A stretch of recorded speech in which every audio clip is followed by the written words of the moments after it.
Kattintsunk a Second Life Viewer ikonjára az asztalon.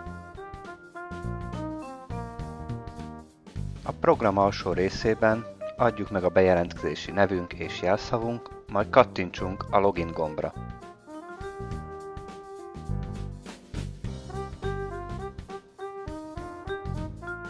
A legelső bejelentkezéskor beleegyezésünket kell adnunk a felhasználási feltételekbe.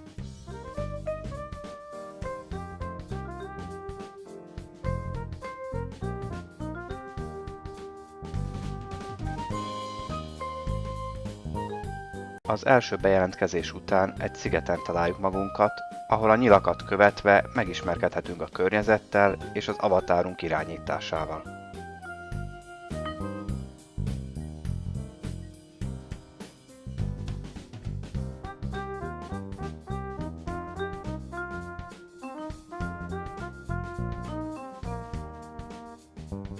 Miután felfedeztük a környezetet, kattintsunk a videó fölött található hivatkozásra, amely segítségével eljuthatunk a LuxTon sulihoz.